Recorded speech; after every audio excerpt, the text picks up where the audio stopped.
Harper Mitchell's hands trembled as she formed the signs in American Sign Language. Signs she'd sworn never to use again after her brother died. "You're being followed." Her fingers spelled out to the silver-haired woman in the $1,000 dress. The woman's face went pale, not because a stranger was stalking her through Boston's most exclusive restaurant, but because a waitress, someone she'd never looked at twice, spoke her language, the language of the deaf, the language that made her invisible to everyone around her, including the man with the camera who'd been photographing her for the past 30 minutes. Knowing she couldn't hear his shutter clicks, Harper had seen predators before. She knew what danger looked like, and this woman was being hunted. What happened next would change both their lives forever, because the woman wasn't just any customer. She was Catherine Cross, mother of billionaire CEO Nathaniel Cross, whose company owned half of Boston. And when security dragged Harper away for harassing a VIP guest, when Nathaniel himself stormed into the manager's office ready to have her arrested, when he accused her of scheming for money and attention, Harper had to make an impossible choice: stay silent and keep the job that barely paid her rent, or fight back and risk everything to save a stranger's life. She chose to fight, and what Nathaniel discovered about the waitress he dismissed as nobody would shock him to his core. Because Harper wasn't supposed to know sign language. She wasn't supposed to recognize surveillance patterns. And she definitely wasn't supposed to uncover the conspiracy that threatened to destroy his family. But she did all of it in one night that started with a warning and ended with a billionaire on his knees. Your support means everything to this channel. Subscribe now so we can keep sharing stories of invisible people who shock the powerful. The Sterling Room sat on the 42nd floor of Cross Tower in Boston's financial district. Floor-to-ceiling windows overlooked the harbor where lights from ships blinked against black water. Inside, crystal chandeliers threw soft light across white marble floors. The air smelled like expensive wine and money that never worried about rent. Harper Mitchell moved between tables with practiced invisibility. 29 years old, black uniform pressed sharp, hair pulled back tight. Her feet ached from 8 hours of carrying trays and smiling at people who never looked at her face. She'd learned that competence meant staying quiet. Do the job. Don't make waves. Disappear into the background like expensive wallpaper. The dinner rush was in full swing. Tech executives from the towers around Cross Tower laughed over $400 steaks. Old money Bostonians clinked champagne glasses and talked about their summer homes. Harper refilled water glasses and cleared plates and said, "Yes, sir," and "Right away, ma'am," until the words lost all meaning. Veronica Chin worked the floor beside her. Shift manager, 43 years old, sharp eyes that missed nothing. Veronica could read a customer's mood from how they parked their car in the garage downstairs. Bad parking meant bad tippers. Expensive cars meant bigger demands.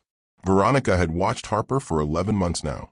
Watched her arrive exactly 15 minutes early for every shift. Watched her take the worst tables without complaining. Watched her eat dinner alone in the break room, scrolling through her phone with dead eyes. Watched her keep everyone at arm's length with polite smiles that never reached her face. "Table 7 just sat down," Veronica said, nodding toward the window section. "Water and menus." Harper grabbed a pitcher and moved. Just another table. Just another night.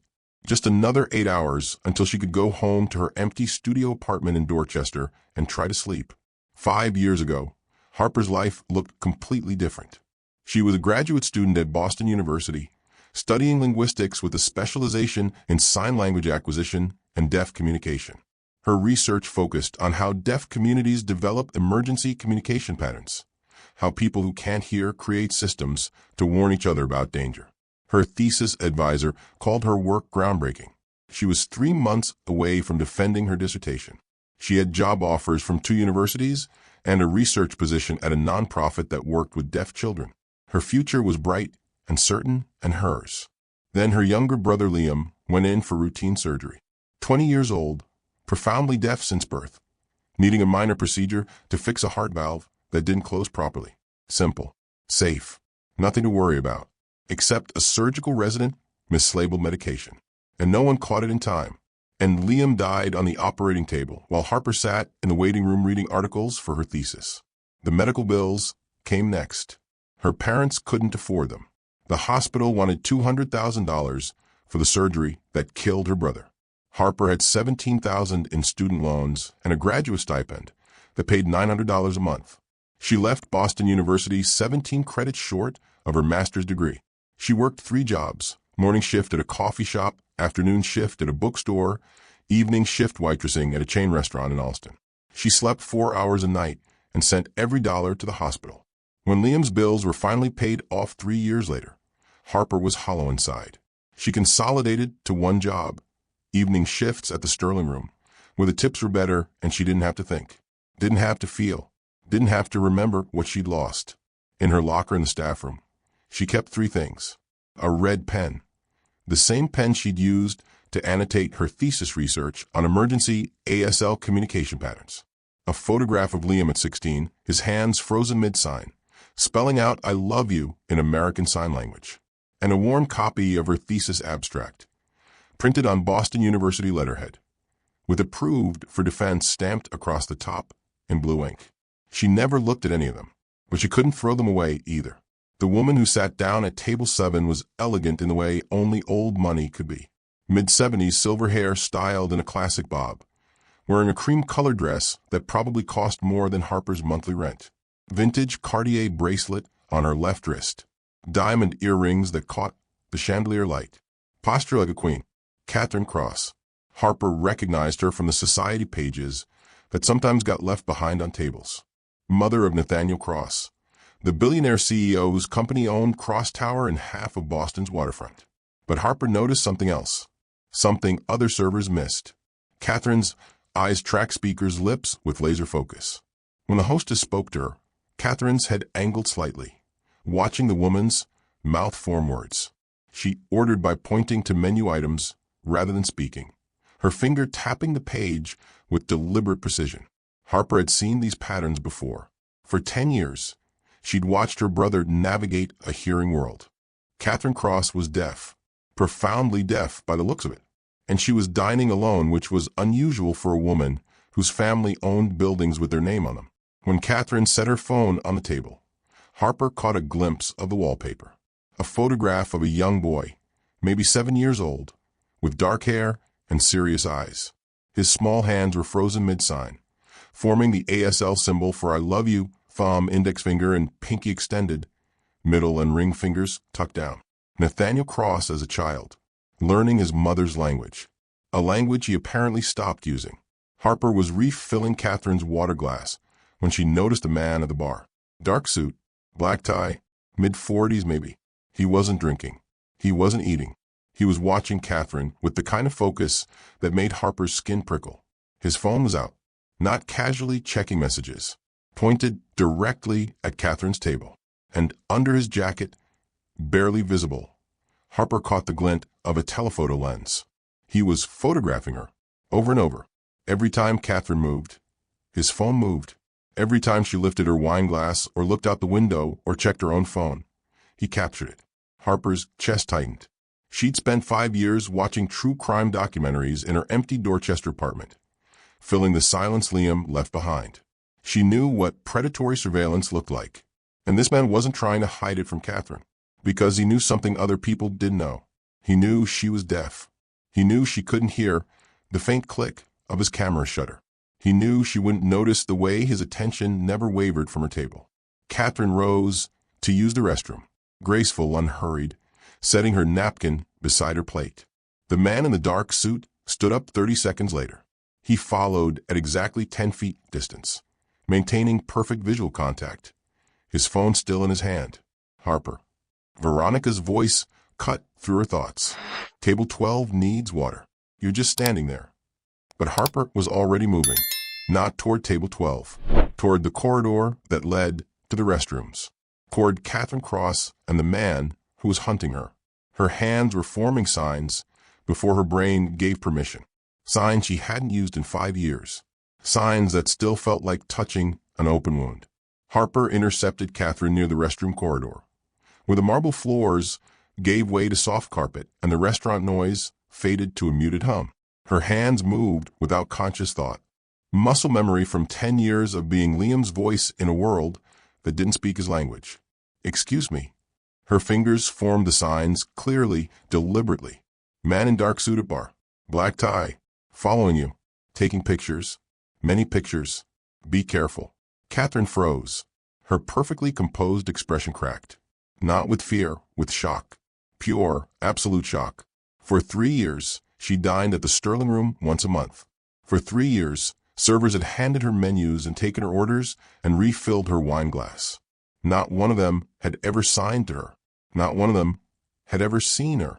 Harper's hands kept moving. I can help. Do you need security? Catherine's hands lifted slowly, rusty from disuse in public spaces where no one understood. You speak ASL? How? Harper's throat tightened. My brother. He was deaf. Past tense. Always past tense now. Catherine's eyes dropped to Harper's apron, to the red pen clipped to the pocket, the kind graduate students used to annotate research papers. Are you a student? Catherine's signs were hesitant, hopeful. Harper's smile didn't reach her eyes. Not anymore. The weight of everything she'd lost sat between them in the quiet corridor. The research, the degree, the future. The brother who taught her this language with his patient hands and bright laugh. And now this woman, this stranger, in danger from a predator who thought deafness made her easy prey.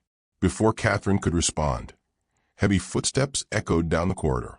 2 security guards in cross-tower uniforms appeared, faces grim. Ma'am, you need to come with us. The guards moved toward Harper, not Catherine.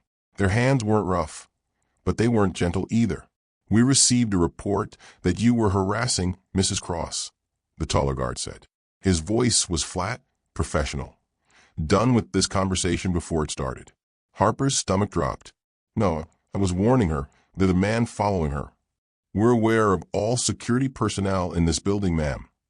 The guard's grip tightened on her elbow. You need to come with us. Catherine's hands moved frantically, signing protests the guards couldn't understand.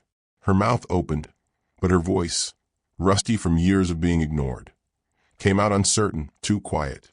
Veronica appeared, face flushed. Harper, what the hell? You can't just grab customers. I didn't grab her, I warned her, Harper tried to explain, but the guards were already steering her toward the management office. Harper's mind raced through numbers. Rent due in 4 days. 3 months behind already. Landlord threatening eviction. This job was the only thing keeping her off the street. As the guards led her away, Harper looked back. The man in the dark suit stood near the bar, watching, smiling.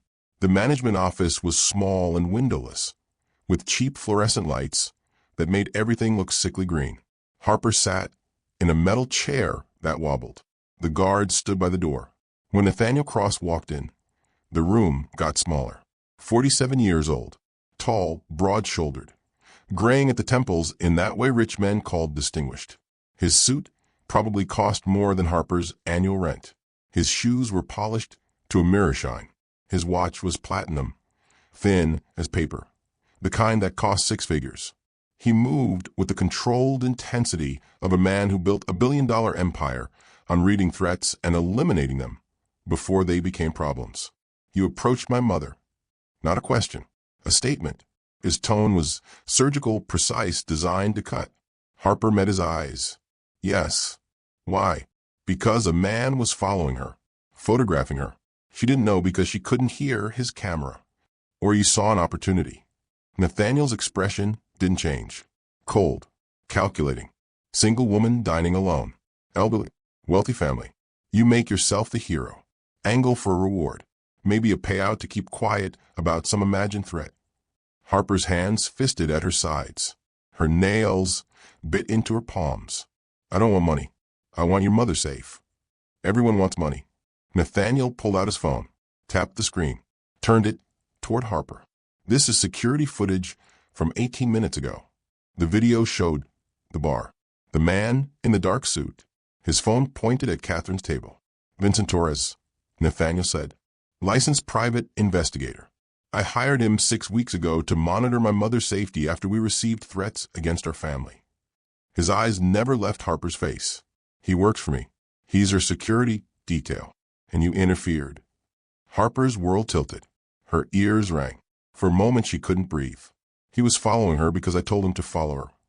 Nathaniel continued, voice flat. He was photographing her because I needed documentation of her movements for security purposes. You saw a professional doing his job and decided to play hero. She looked scared. She's 74 years old and deaf. She's scared of a lot of things. Nathaniel slipped his phone back into his pocket. The question is whether you genuinely made a mistake or whether this was a setup. Either way, you're fired. Security will escort you out. If you contact my mother again, I'll have you arrested for harassment. Harper stared at him, at this man who looked at his mother and saw fear as weakness, who hired strangers to watch her instead of talking to her, who stopped speaking her language because building empires was more important. Show me his credentials, Harper said. Nathaniel raised an eyebrow. Excuse me. Vincent, Waitress. Show me his private investigator license.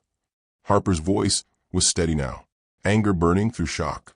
If he works for you, you have his credentials. Nathaniel studied her for a long moment. Then he pulled out his phone again, tapped, swiped, turned the screen toward her. Harper leaned forward. Private investigator license, Massachusetts state seal, photograph of the man from the bar. Name, Vincent Torres.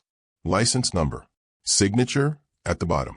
Harper's eyes locked on the signature, on the way the loops formed in the capital letters, on the specific slant of the handwriting. This signature, she said slowly, the way he writes his A's, the loop structure, that's Eastern European handwriting, specifically influenced by Cyrillic alphabet training. Vincent Torres is a Spanish name, but this person learned to write in Russian first. Nathaniel's posture shifted, just slightly, interest replacing dismissal. Harper's hands moved as she thought, forming signs unconsciously. And your mother didn't know about him. If he's a protection, why didn't you tell her? Why would she look afraid when I warned her? If she knew he was security, she would have told me. She would have. You really do speak ASL. Nathaniel's voice was quiet now. He was staring at her hands, fluently. Harper's throat tightened. My brother Liam was born profoundly deaf. I learned ASL before I learned cursive. I spent 10 years becoming his voice, translating for him, fighting for him, making sure the world saw him instead of just his disability. The past tense hung in the air between them. What happened to him? Nathaniel asked. Harper's jaw tightened. The fluorescent lights buzzed overhead. Her hands clenched into fists. He died during surgery. 5 years ago, a surgical resident mislabeled medication, and no one caught it in time because everyone was rushing and no one double-checked, and my brother died because someone made a stupid, careless mistake. The words came out flat. She'd said them so many times they'd lost their edges. I left Boston University to pay his medical bills. I was 3 months from defending my dissertation. Now I serve water to people who don't see me. The room went silent. The guards by the door shifted uncomfortably. Nathaniel's phone rang. He glanced at the screen. Answered. Yes. His face went carefully blank. I understand. Keep me updated. He ended the call. There's been an incident, he said, looking at Harper. A man matching Vincent Torres's description just attempted to access my mother's penthouse at Harbor Towers using forged credentials. Building security detained him 20 minutes ago. Harper's vindication felt like ice water. Cold. Sharp. No comfort at all. I don't understand, she said. If you hired him. I didn't. Nathaniel's voice was tight. Someone used my company's name to license that identity. We need to find out who. Nathaniel's phone rang again. He answered on the first ring. Marcus. The voice on the other end was loud enough that Harper could hear it in the small office. Male, mid-50s, with the smooth confidence of old money and older friendships. Nathaniel. Just heard about the incident with your mother. Thank God security caught him. I've been telling you for months we need to upgrade building protocols. This is exactly what I was worried about. Marcus Aldridge. Harper had heard the name before. Nathaniel's business partner for 15 years. Co-founder of 3 subsidiary companies under the Cross Industries umbrella. His signature was on half the development deals that shaped Boston's skyline. I'm handling it, Nathaniel said. His voice was controlled, but Harper saw the tension in his shoulders. Have you talked to Catherine? Is she safe? Do you want me to send my security team to Harbor Towers? I can have 4 men there in 20 minutes. She's fine. She's still at the Sterling Room under guard. Good. Listen, Nathaniel, I hate to bring this up now, but the board meeting is scheduled for Friday. We really need Catherine's decision on the seaport development. $40 million in financing is waiting on her signature. Nathaniel rubbed his temple. Marcus, my mother was just targeted by someone impersonating security, which is exactly why she should consider stepping back from day-to-day operations. Marcus's voice was gentle, reasonable. She owns 40% of Cross Industries. That's controlling shares, Nathaniel. Final approval on every major decision. But she hasn't attended a board meeting in 5 years.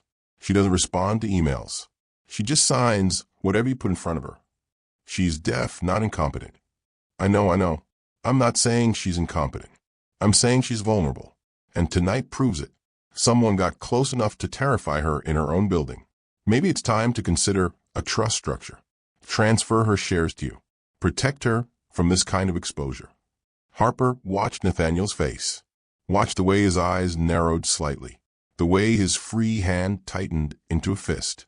Family business is complicated, Nathaniel said. More to himself than to Marcus. It doesn't have to be. Think about it. I'll see you Friday. Marcus ended the call. Nathaniel stood silent for a moment. Phone still pressed to his ear. Then he looked at Harper. How good are you at reading people? He asked. Better than you'd think. You serve enough tables. You learn to see what people hide. Then tell me, did that conversation sound wrong to you? Harper thought about Marcus Aldridge's smooth voice, his immediate concern, his helpful suggestions, his gentle push to remove Catherine from power. Yes, she said. It sounded like someone trying to sound concerned while getting exactly what he wants. Nathaniel made a decision. Harper saw it happen in real time. The way his shoulders straightened, the way his expression sharpened. What's your full name? He asked. Harper Mitchell. He typed into his phone. Find everything on Harper Mitchell. Boston area. Late 20s. Employment history, education, criminal record, social media, credit report. I want it in 10 minutes. He was talking to someone on his security team. He ended the call and looked at Harper. If you're lying to me about anything, I'll know in 10 minutes. Harper should have felt violated, should have been angry about the invasion of privacy. But she was too numb to care. Why didn't you finish graduate school? Nathaniel asked. His tone was different now, less accusatory, more curious.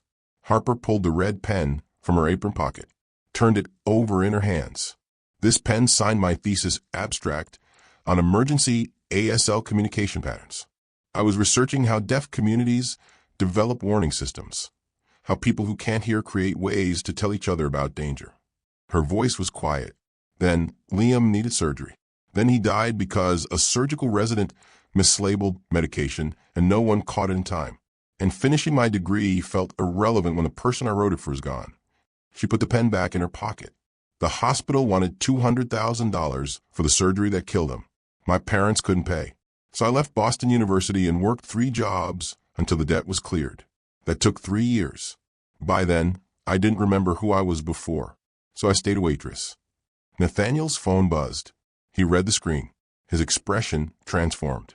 Boston University, Linguistics Graduate Program, for .0 GPA, thesis research on nonverbal emergency communication in deaf communities. You were 17 credits short, 3 months from defending your dissertation. He looked up. You're not a career waitress. You're a researcher. Nathaniel reached into his jacket pocket, pulled out something small and flesh-colored, set it on the desk between them.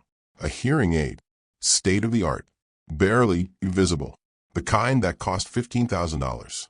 I have moderate hearing loss, he said. Genetic. Started in my 30s. Gets worse every year. His voice was flat, matter-of-fact. I learned basic ASL when I was 7 because my mother insisted. She wanted me to understand her world. She wanted me to be able to talk to her no matter what happened.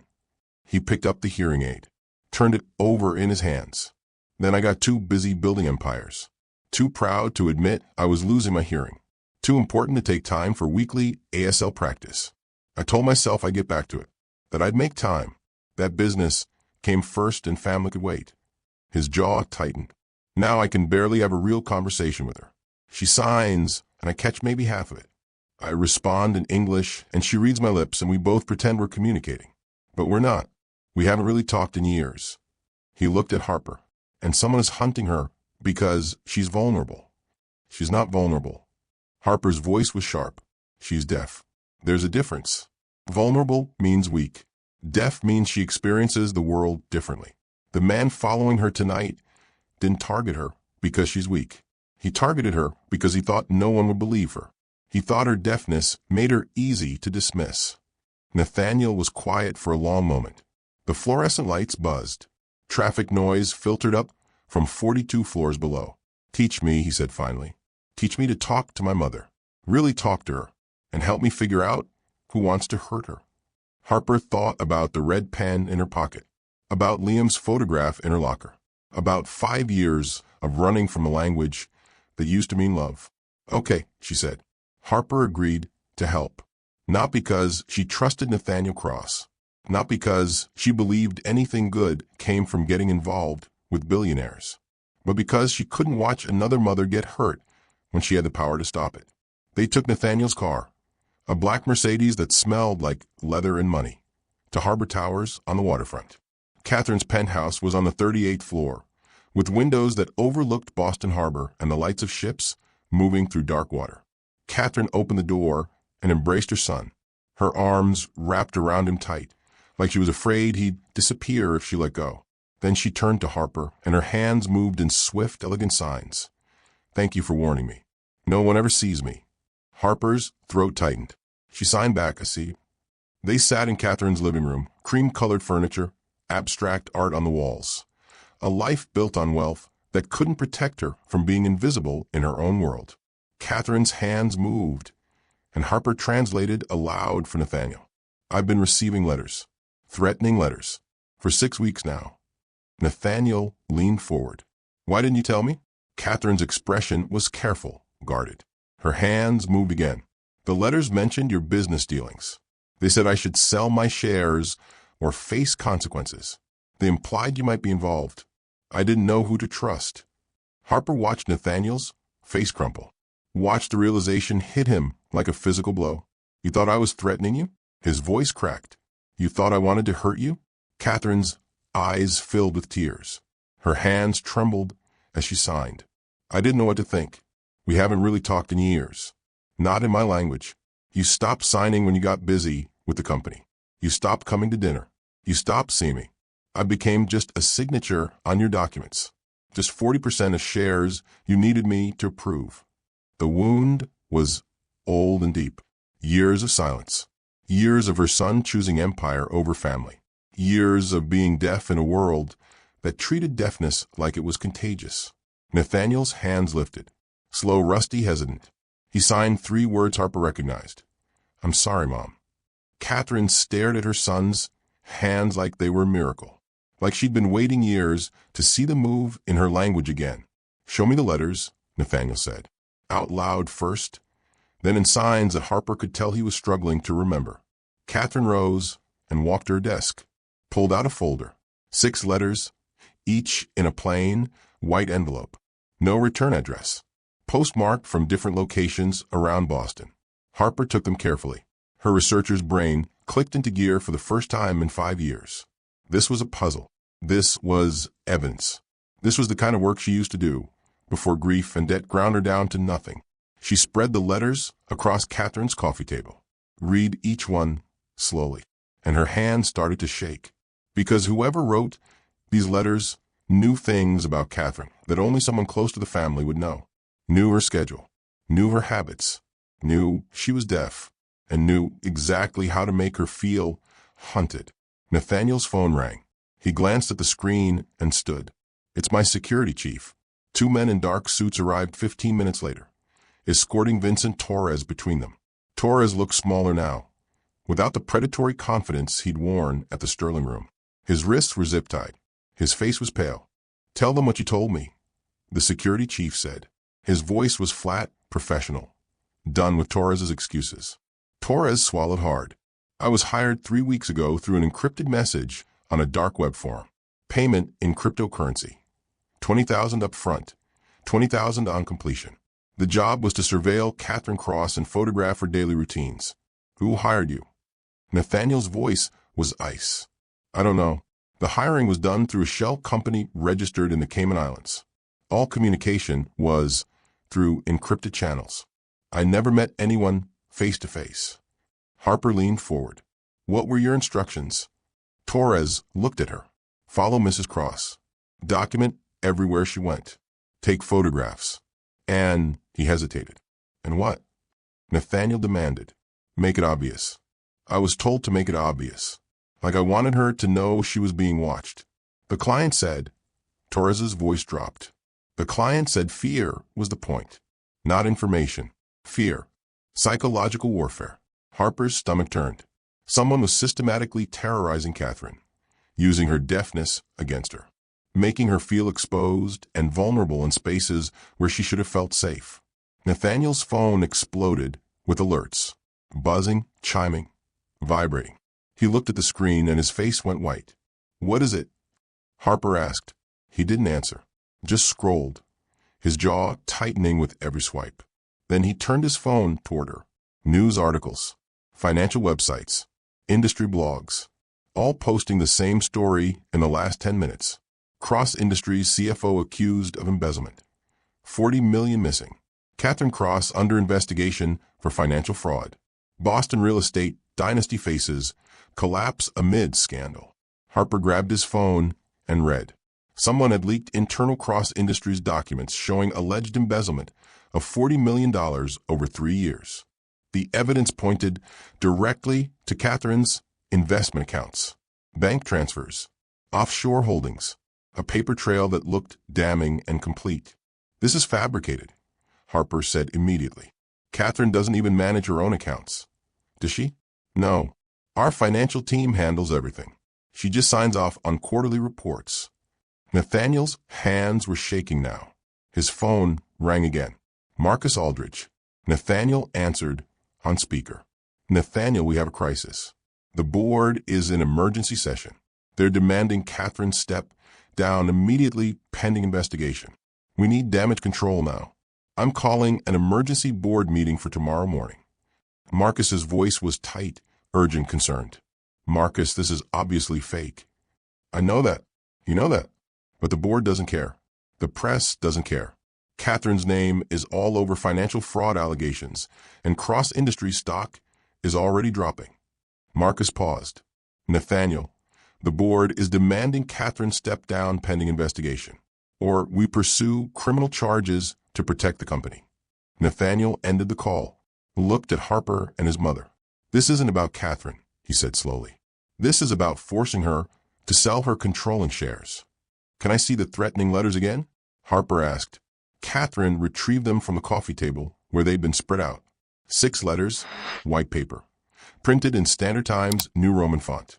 Anonymous, untraceable, or so whoever wrote them believed. Harper pulled the red pen from her pocket, the same pen she'd used to annotate linguistic research for 3 years at Boston University. The pen that had sat unused in her apron for 5 years. Just another reminder of the life she'd lost. She clicked it open, and her researcher's brain fully activated for the first time since Liam died.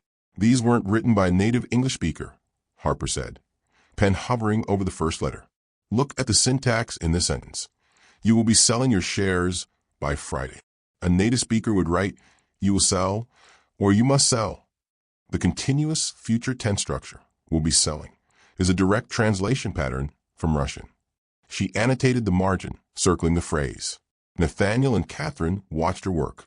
And here, Harper moved to the second letter. You must face the consequence of your decision. The writer meant consequences, not consequence. That's a common error for Russian speakers because the Russian word, she wrote it out phonetically. Pozletsvaya.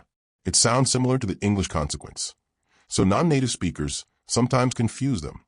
Her pen moved faster now, marking patterns across all 6 letters. Subject-verb agreement errors that followed Slavic language rules. Preposition usage that matched Russian grammar structures. Vocabulary choices that revealed the writer was translating thoughts from Russian to English. But here's what's really interesting. Harper's hands moved to sign as she thought, unconscious habit from years of processing information in two languages simultaneously. Whoever wrote these also knows ASL, American Sign Language. She pointed to a sentence in the third letter. This one references Catherine being silent, not quiet, not voiceless, but specifically silent. That's the direct English translation of the ASL sign for a deaf person not communicating. She demonstrated the sign finger to lips, then hand moving down. A hearing person who learned English naturally would use quiet or not speaking. But someone who knows ASL and is translating the concept from sign to English would use silent, because that's the literal English word for this sign. Harper looked up at Nathaniel. Who in your business circle is Russian and knows ASL? Nathaniel went pale. His mouth opened, closed. His hands gripped the arms of his chair. Marcus, he said finally. His voice was hollow. Marcus Aldridge. Harper's pen froze mid-annotation. Your business partner? His first wife was Russian, Svetlana. They were married for 8 years before divorcing 15 years ago. I met her a few times at company events. Nathaniel pulled out his tablet, fingers moving across the screen with urgent precision. He turned it toward Harper. Photographs from old company holiday parties. Marcus Aldridge, younger, smiling beside a striking woman with dark hair and high cheekbones. Svetlana Aldridge, born Svetlana Petrova in Moscow. She was a deaf advocate and ASL instructor before emigrating to the United States in 1998. She taught ASL to deaf Russian immigrants trying to assimilate into American deaf communities. Harper stared at the photograph. So Marcus learned ASL for her. He was fluent. I remember him signing at company events when Svetlana's deaf colleagues attended. He never mentioned it after the divorce. I assumed he just stopped using it. The pieces assembled in Harper's mind like a linguistic equation. Russian native speaker, ASL fluency, access to cross-industries, financial systems, knowledge of Catherine's routines and vulnerabilities, motive to acquire her controlling shares. He's been orchestrating everything, Harper said quietly. Nathaniel stood and paced to the windows overlooking Boston Harbor. His reflection ghosted against the dark glass. Marcus has been my partner for 15 years. We built 3 subsidiary companies together. He's been at every board meeting, every investor presentation, every major decision. His voice was tight with betrayal. And he's been pushing you to convince Catherine to sell her shares, Harper said, reading from her mental notes of their earlier conversation. The 40% controlling share that gives her final approval on all major company decisions. Nathaniel nodded slowly. He brings it up constantly. Says she's not engaged with the business. Says it's unfair that she has veto power when she doesn't attend meetings or review documents. Says we'd be more nimble without her approval slowing us down. Catherine's hands moved. Harper translated. I haven't been to meetings because no one ever provided ASL interpretation. I don't review documents carefully because they're sent as PDFs I can't easily read with screen reader technology. I'm not disengaged. I'm excluded. The words hit Nathaniel like physical blows. Marcus manufactured this entire crisis, Harper continued, her researcher brain connecting patterns. He hired Torres to stalk Catherine using cryptocurrency that can't be traced back to him. He wrote threatening letters using his Russian language patterns and ASL knowledge. Probably didn't realize a linguistic expert would ever analyze them. He fabricated embezzlement evidence to create public pressure. She pulled up the leaked financial documents on Nathaniel's tablet. Scan them quickly. These documents were created recently. Look at the metadata, all dated within the last 3 weeks, even though they're supposed to show 3 years of transactions. Someone with access to cross-industries financial systems built a fake paper trail and leaked it to destroy Catherine's credibility. And tomorrow morning, the board meets to force her out, Nathaniel said. Marcus volunteers to buy her shares at fair market value. Catherine sells in panic and humiliation. Marcus gains control of cross-industries. And I lose my family's voice in the company my grandfather built. Harper looked at the 6 annotated letters spread across Catherine's coffee table, at the red pen in her hand, the pen that signed her thesis research on linguistic patterns in emergency communication, the research that was supposed to help deaf communities warn each other about danger. She'd left Boston University thinking her research didn't matter anymore. thinking Liam's death made everything irrelevant. But her brother's language, their language, just became the weapon that exposed a predator. It was 2 a.m. The three of them sat in Catherine's penthouse war rooming strategy, while Boston slept 40 stories below. Nathaniel had called his head of security, for guards were now stationed outside Catherine's door. But Harper knew guards wouldn't be enough. "He's not going to stop," she said, staring at the threatening letters. "He's invested too much. Hired Torres. Fabricated financial evidence. Leaked it to the press. He's committed crimes. If this fails, he goes to prison, which means he has to win. We need to prove it was him before he makes another move," Nathaniel said. But his voice carried doubt. "Except we have linguistic analysis from a waitress with an unfinished graduate degree. No offense. None taken. You're right. I'm nobody. A judge would laugh this out of court." Catherine's hands moved. Harper translated. "What does he want? Just money? He's already wealthy." Harper shook her head. "Not money. Control. Your 40% share gives you veto power over every major company decision. Without you, Nathaniel loses his family's voice in cross-industries. The company your grandfather built becomes just another real estate empire run by whoever has the most votes." She watched Nathaniel's face as she spoke, watched him process what his mother was really asking. Catherine wasn't just collateral damage in a corporate takeover. She was the target because her voice, her vote, mattered more than anyone had admitted in years. Nathaniel's hands lifted, signed to his mother directly, without Harper translating. The signs were slow, imperfect, rusty from 15 years of neglect. But they were his. "I should have kept talking to you. I should have made the company accessible instead of making you adapt to us. I'm sorry." Catherine's eyes filled with tears. Her hands moved in swift, elegant ASL that Harper recognized as forgiveness mixed with grief for all the years they'd lost. Harper looked away, giving them privacy. Her chest ached.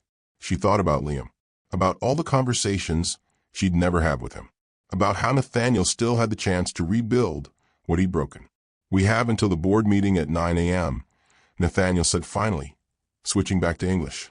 6 hours to prove Marcus orchestrated this. How do we do that?" Harper thought about her thesis research, about emergency communication patterns, about how people revealed themselves through language when they thought no one was watching. "We make him confess," she said, "and we make sure everyone hears it." Morning broke gray and cold over Boston. Harper hadn't slept. She stood at Catherine's windows watching the city wake up. Cars filling streets, lights flickering on in office towers, people starting their days with no idea that 40 stories above them, a family was fighting for survival. At 8:30 a.m., Nathaniel's phone exploded with notifications. Marcus Aldridge had called an emergency board meeting, not at 9 a.m., at 8:45 a.m., 15 minutes from now.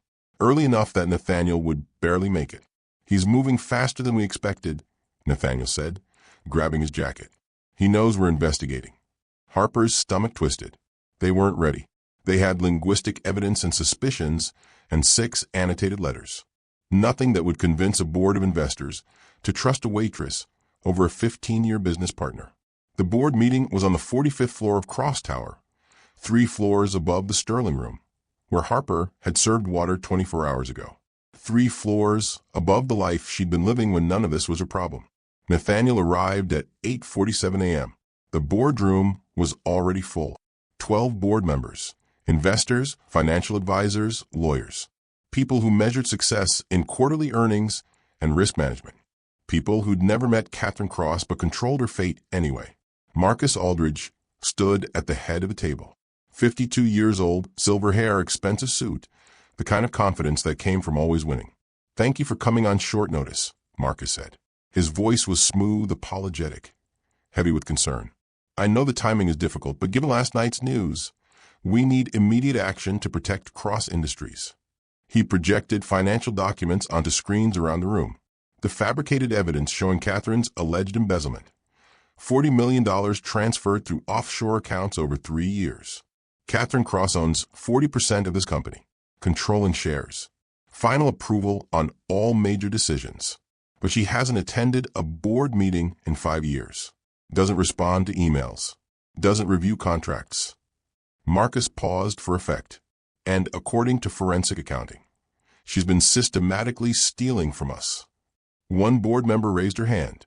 Has Mrs. Cross been contacted about these allegations? She's been notified. She declined to appear today. Marcus's expression was regretful, understanding. The perfect mask of a concerned partner protecting his company.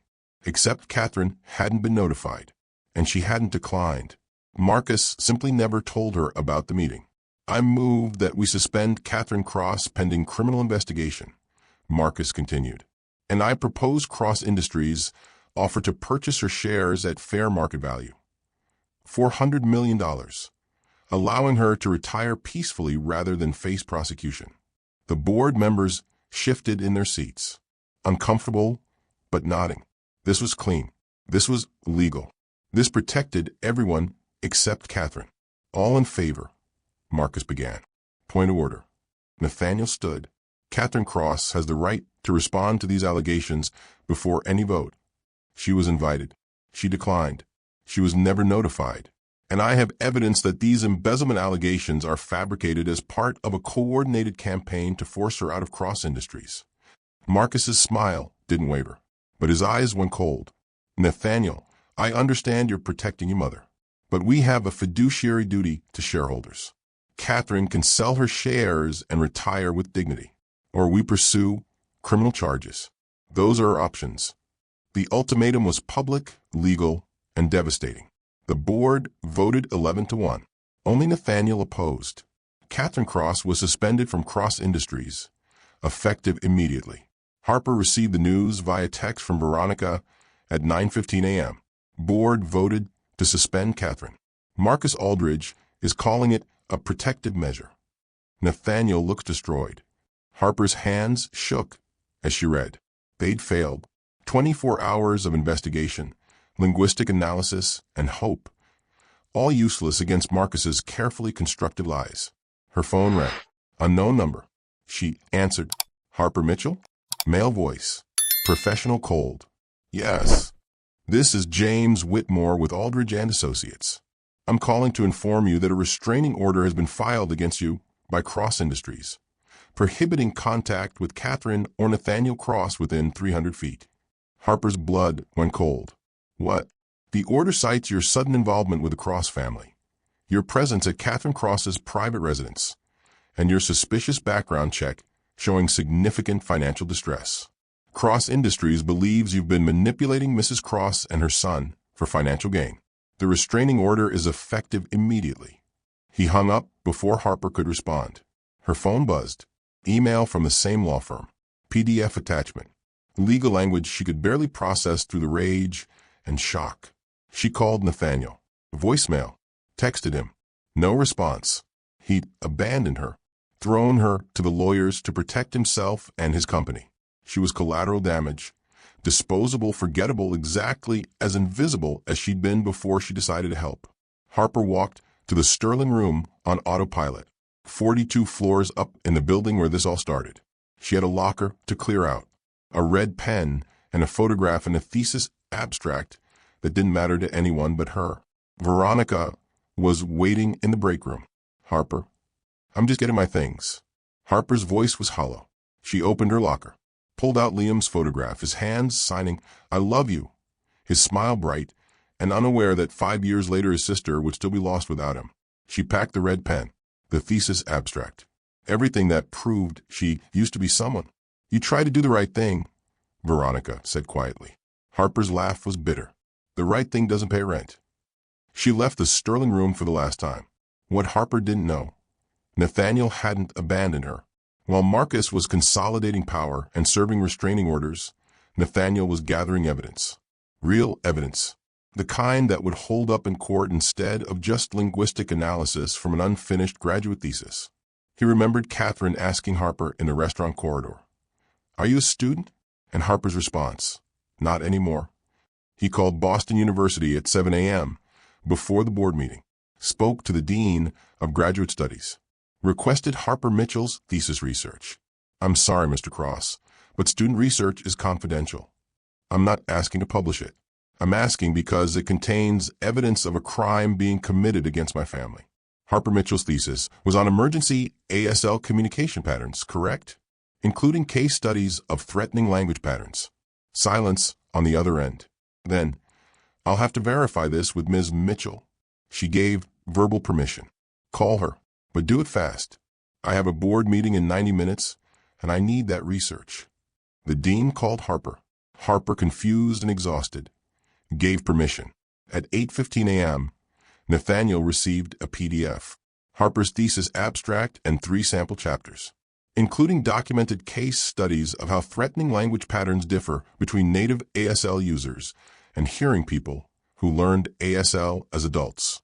The research included specific markers, literal translations of ASL signs into English grammatical structures that matched sign language syntax, vocabulary choices that revealed the writer was thinking in ASL before translating to written English. Every marker Harper identified in Marcus's threatening letters was documented in academic research. Research that was 3 months away from being published before Liam died and Harper left school. But Nathaniel needed more than academic research. He needed proof Marcus wrote the letters. Meanwhile, Harper was packing her locker and believing she'd been betrayed. She pulled out the red pen, the pen she'd used to annotate the threatening letters the night before. She stared at her annotations, at the circled phrases and underlined grammatical errors and margin notes identifying Russian language patterns and ASL translation markers. Those annotations, combined with her thesis research, created an undeniable linguistic fingerprint. Harper took a photograph of each annotated letter with her phone, sent them to her own email. If Nathaniel had abandoned her, fine. But she wasn't going to let Marcus Aldridge destroy Catherine without a fight. She emailed the photographs to Nathaniel with a subject line: evidence Marcus Aldridge wrote the threatening letters. Use it or don't. I don't care anymore. She hit send and closed her email. What she didn't see: Nathaniel's reply 30 seconds later. I never abandoned you. The restraining order came from Marcus, not me. He's using Cross Industries' legal team without my authorization. I'm shutting it down. And Harper, thank you. This evidence combined with your thesis research is exactly what we need. Don't give up yet. But Harper had already left the building. Veronica watched Harper leave the Sterling room and made a decision. She pulled out her phone and called 3 other shift managers at high-end restaurants across Boston's financial district, places where Cross Industries executives ate lunch and held business dinners. Remember that corporate lawyer who came here this morning serving papers? I recognize him. Marcus Aldridge's personal attorney. I've seen him at business dinners at least 6 times. Always with Aldridge. Veronica's voice was tight with anger. The Sterling room staff had watched Harper work with quiet dignity for 11 months. Watched her arrive early, take the worst tables without complaining, eat lunch alone. Watched her be invisible while being competent. Service workers recognized their own. Within 2 hours, Veronica had testimony from 6 servers across 4 restaurants. Marcus Aldridge meeting Vincent Torres 3 weeks ago at Bostonia Public House, deep in conversation. Torres showing him photographs on his phone. Marcus dining with board members at Chart House 2 weeks ago, showing them confidential financial documents about Catherine Cross while saying things like family complications and protective measures. Marcus asking aggressive questions about Catherine's dining habits at Mastro's Ocean Club, what time she arrived, whether she came alone, how long she stayed. The invisible service workers became the witness network Marcus Aldridge never considered. Heated conversations in front of waiters and busboys and bartenders, like they were furniture, like they didn't have eyes and ears and memories, like they didn't protect their own when someone tried to destroy them. Veronica compiled everything into a single document: dates, times, locations, witnesses willing to testify. She emailed it to Nathaniel Cross with a subject line: your partner has been planning this for weeks. We saw everything. Then she called Harper. I know you think Nathaniel betrayed you. He didn't. The restraining order came from Marcus's lawyers, not Nathaniel. And I just sent Nathaniel testimony from 6 servers who watched Marcus orchestrate this entire campaign. We're not letting them erase you. Harper's voice was thick. Why are you doing this? Because I've watched you work for 11 months. You show up, you do your job, you're kind to people even when they treat you like you're invisible. And last night you risked everything to warn someone about danger. That matters. Veronica's voice was fierce. Service workers see everything, Harper. And we don't forget. Harper sat on a bench outside Cross Tower. Phone pressed her ear, tears streaming down her face. Where's Nathaniel now, she asked. Calling a full shareholder meeting. Marcus thinks he's won. Nathaniel's about to prove him wrong. Nathaniel called a full shareholder meeting for 2 p.m. at Cross Tower, a rare event requiring all major stakeholders, including board members, primary investors, and legal counsel. Marcus believed he'd won. The board had suspended Catherine. The restraining order isolated Harper. The press was running stories about embezzlement and family dysfunction. Catherine would be forced to sell her shares within days, and Marcus would finally have the controlling stake he'd been maneuvering toward for 15 years. The meeting agenda as Marcus understood it. Catherine's forced-share sale and Marcus's appointment as co-CEO of Cross Industries. Catherine arrived at 1:55 p.m. She wore a navy suit and the same vintage Cartier bracelet she'd worn at the Sterling Room 2 nights ago. She carried herself like the woman who'd built 40% of Cross Industries from inherited property into an empire worth billions. The shareholders stared. Most had never met her in person. She was just a signature on documents, a name representing 40%, an elderly deaf woman who'd been invisible for years. Marcus smiled when she entered, confident, victorious. Catherine, I'm so glad you could join us. I know recent events have been difficult. Catherine's hands moved in sharp, deliberate ASL. Marcus's smile froze. For the first time in Cross Industries history, there was an ASL interpreter present. A professional Nathaniel had hired that morning. The interpreter spoke Catherine's signs aloud. I'm here to defend myself against fabricated allegations and to expose who's really been stealing from this company. The room went silent. Harper stood 300 feet away on the sidewalk outside Cross Tower for the restraining order. She'd given Nathaniel everything. Her thesis research, her annotated letters, her linguistic analysis. Veronica had given him testimony from 6 restaurant servers who'd witnessed Marcus's planning. Catherine had given him the threatening letters and the strength to finally fight for his family. Now it was Nathaniel's choice whether to use it, whether to trust a waitress with an unfinished degree over a partner he'd known for 15 years, whether to believe in invisible people who saw everything. Harper's phone buzzed.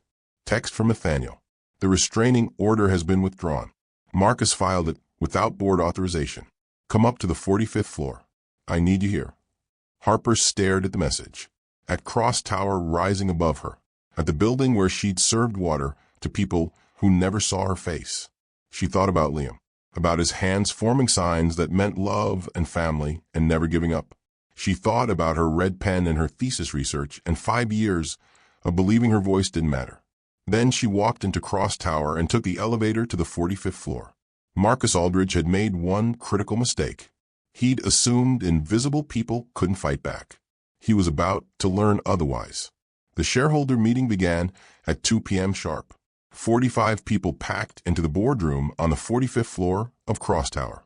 Board members, investors, lawyers, financial advisors. People who measured success in stock prices and quarterly earnings. Marcus Aldridge stood at the head of a table, confident and composed. He projected the fabricated embezzlement evidence onto screens around the room. $40 million allegedly stolen by Catherine Cross over 3 years. As you can see from these financial documents, Catherine Cross has systematically embezzled from Cross Industries through offshore accounts. The board has no choice but to suspend her immediately and pursue criminal charges unless she agrees to sell her shares. The board members nodded. This was clean. This was legal. This protected everyone except Catherine. Marcus looked around the room, all in favor of forcing Catherine Cross to sell her shares. Point of order. Nathaniel stood. His voice was steady, but Harper could see his hands shaking slightly. Before we vote, I have additional evidence to present. Marcus's smile tightened. Nathaniel, we've already reviewed all available. Not this evidence. Nathaniel projected the 6 threatening letters onto every screen in the room. My mother received these letters over 6 weeks. Threatening letters demanding she sell her shares or face consequences. She believed they might be for me. His voice cracked. a painful demonstration of how completely I'd failed to maintain our relationship, how I'd stopped speaking her language, how I'd made her invisible in her own company. The room went silent. But these letters weren't from me. They were from Marcus Aldridge. The room erupted, voices overlapping, board members standing. Marcus's face flushed dark red.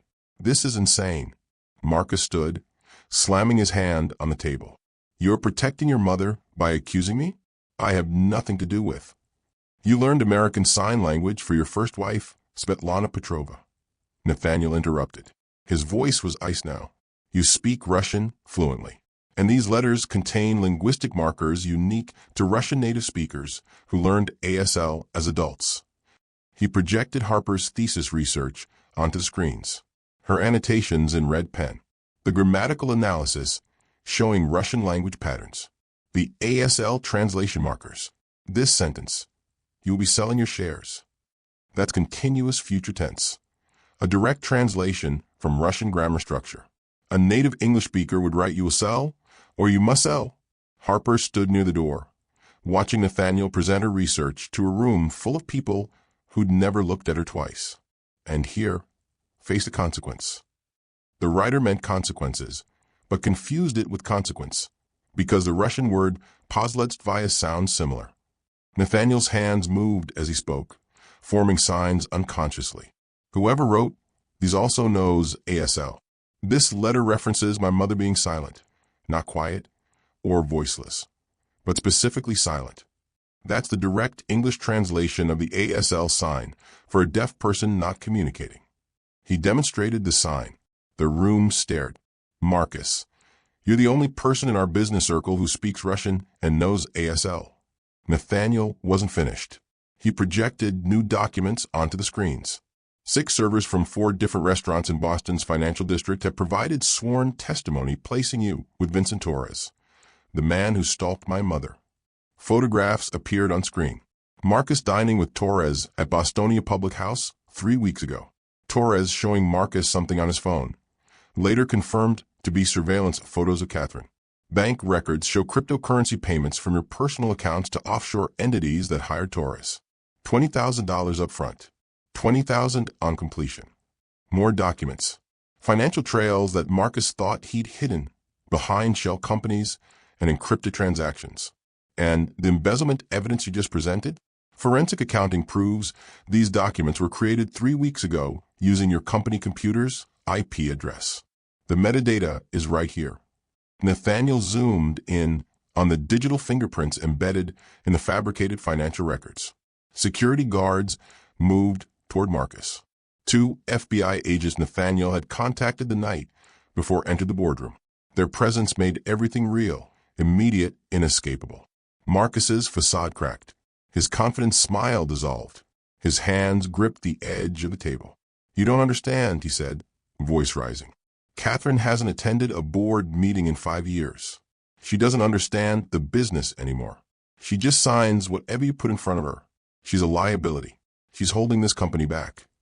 "She's deaf, not incompetent," Harper said from the doorway. Every head turned. Harper walked into the boardroom. Restraining order be damned. She'd handed Nathaniel the evidence. She'd done her part, but she needed to be here for this. And she understood every word you just said. Catherine Cross stood from her seat at the far end of the table. For 5 years, she'd been invisible in this room. A signature on documents, a 40% share that people resented rather than respected. But she wasn't invisible anymore. Her hands lifted. And for the first time in Cross Industries' 50-year history, an ASL interpreter stood beside her to translate. Catherine was about to speak, really speak, in her own language. Catherine's hands moved with sharp, furious precision. The ASL interpreter's voice filled the boardroom.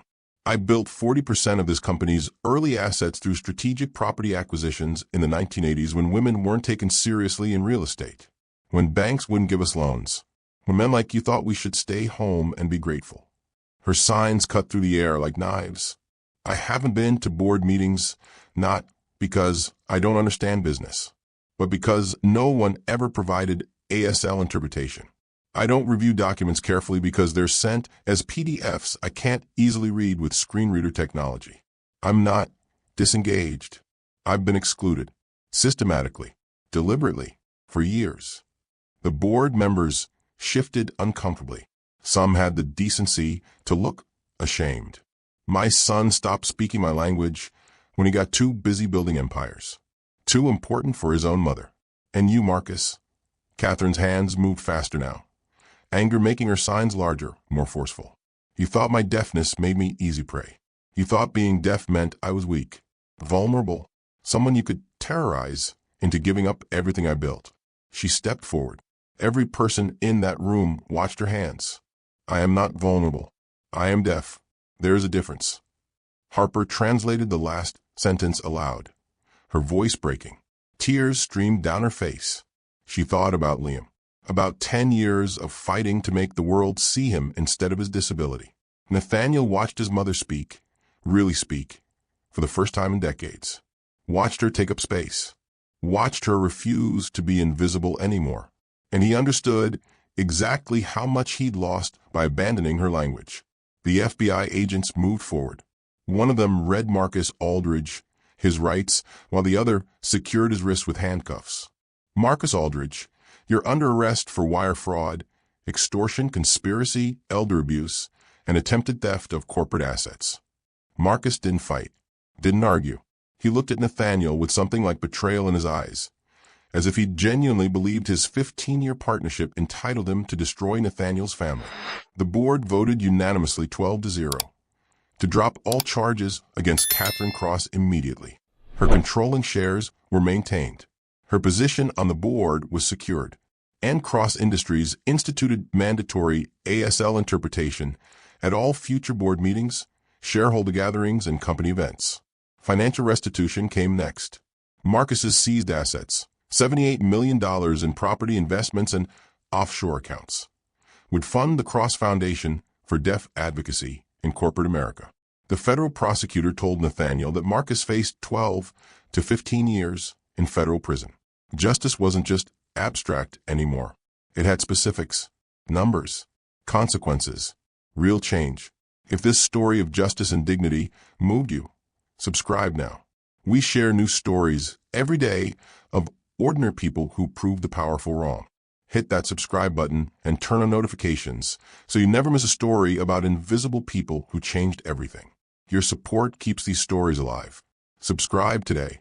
6 months later, Harper Mitchell sat in her office on the 44th floor of Cross Tower, 2 floors above the Sterling Room where she'd served water, and disappeared into the background for 11 months. Her title, Director of Accessibility and Community Relations for Cross Industries, a position Nathaniel created specifically for her, a position that didn't exist before Harper proved that invisible people see everything. Her office had windows overlooking Boston Harbor, the same view Catherine had from her penthouse, the same view wealthy diners enjoyed at the Sterling Room, while servers like Harper refilled their water glasses and stayed beneath notice. But Harper wasn't invisible anymore. Her first initiative, the Liam Mitchell Scholarship Fund for Deaf Students Pursuing Graduate Education. 17 recipients so far. 17 young people who wouldn't have to choose between their degrees and survival the way Harper did. Her second initiative, mandatory ASL training for all Cross Industries employees, starting with executives. Every Thursday at 4 p.m., Nathaniel sat in the training room struggling with fingerspelling and basic conversational signs. Harper watched him practice with Catherine during their now weekly dinners. Mother and son rebuilding what pride and silence had destroyed. Rebuilding it slowly, imperfectly, but rebuilding it nonetheless. She kept her old Sterling Room uniform framed on her office wall. Black fabric, white apron. Name tag that said Harper in cheap plastic letters. A reminder that competence and dignity existed at every income level. That the woman who served your water might be a researcher, might be a genius, might be someone worth seeing. Veronica visited every Sunday for coffee. They met at small cafes in Dorchester and talked about the service industry, like war veterans comparing scars. You did it, Veronica said last week. You proved we're not invisible. Harper smiled. We were never invisible. They just weren't looking. Her salary was more than she'd made in 5 years of waitressing, enough to pay off Liam's remaining medical debt, the debt she thought would follow her forever, enough to move out of her studio apartment in Dorchester into a one-bedroom in the seaport with actual sunlight. But the money wasn't what mattered. What mattered was the 17 scholarship recipients, the mandatory ASL training, the accessibility audits Harper conducted across every cross-industries property. What mattered was changing systems instead of just surviving. The envelope from Boston University arrived on a Tuesday morning in late spring. Harper stared at it for 10 minutes before opening it. The letterhead read, Office of Graduate Studies, Reinstatement Committee. Inside, 3 pages. Official language about academic standing and degree completion and thesis defense scheduling. Boston University was offering her full reinstatement, full tuition coverage for her final 17 credits, and an expedited defense date for her thesis on emergency ASL communication patterns, the research that saved Catherine Cross and exposed Marcus Aldrich. Harper's hands shook as she read. 5 years ago, she'd walked away from this degree thinking it didn't matter anymore, thinking Liam's death made her research irrelevant. But her research had mattered, had saved a life, had changed a company, had proved that the language Liam taught her was powerful. Liam's photograph sat on her desk, his hands frozen mid-sign. I love you. Harper traced the image with one finger.